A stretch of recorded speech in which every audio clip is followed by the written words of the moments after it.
الحمد لله نحمده ونستعينه ونستغفره ونؤمن به ونتوكل عليه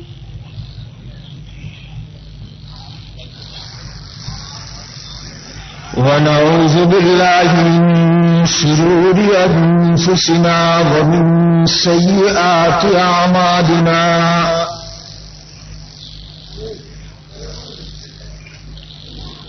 من يهده الله فلا مضل له ومن يضلل فلا هادي له وأشهد أن لا إله إلا الله وحده لا شريك له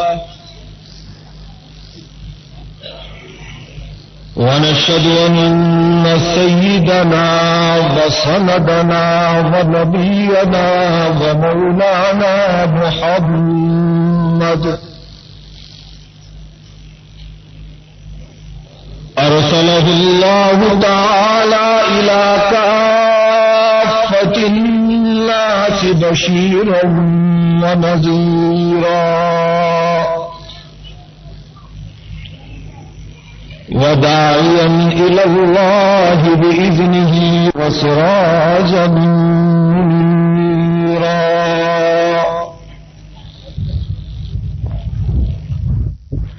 صلى الله تبارك وتعالى عليه وعلى آله وأصحابه وذرياته وأهل بيته وبارك وسلم تسليما كثيرا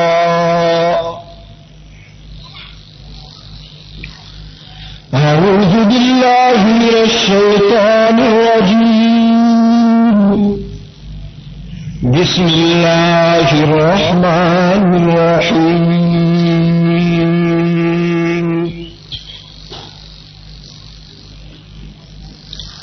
إنا نحن نزلنا الذكر وإنا له لحافظون صدق الله مولانا العظيم وقال النبي صلى الله تبارك وتعالى عليه وسلم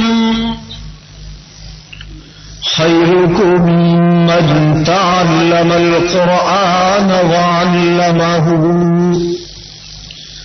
وصدق رسوله النبي الأمي الكريم ونحن على ذلك لمن الشاهدين والشاكرين والحمد لله رب العالمين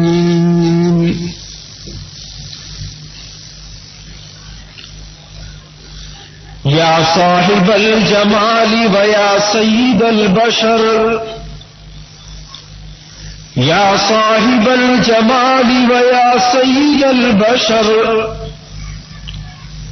بوجهك المنير لقد نور القمر يا صاحب الجمال ويا سيد البشر بوجهك المنير لقد نور القمر لا يمكن الثناء كما كان حقه لا يمكن الثناء كما كان حقه بعد خدا بزرگ توئی قصہ مختصر یا صاحب الجمال ویا سید البشر بوجهك المنير لقد نور القمر لا يمكن الثناء كما كان حقه بعد خدا بزرگ توئی قصہ مختصر اللهم صل على سيدنا ومولانا محمد وعلى آل سيدنا ومولانا محمد كلما ذكره الذاكرون وكلما غفل عن ذكره الغافلون.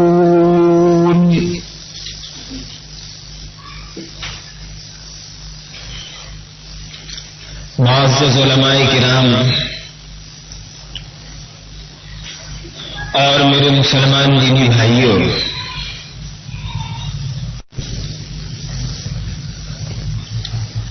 سب سے پہلے تو میں آپ کو مبارکبادی پیش کرتا ہوں دو باتوں کے اوپر.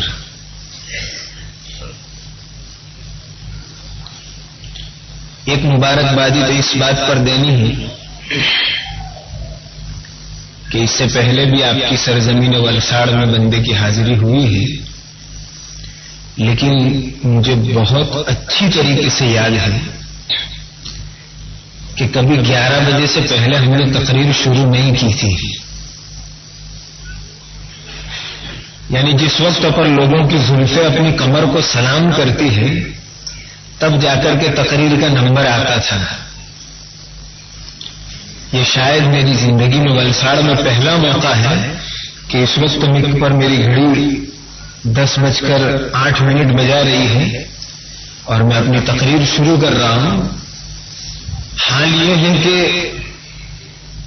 ماشاءاللہ بچوں کا پروگرام بھی ہوا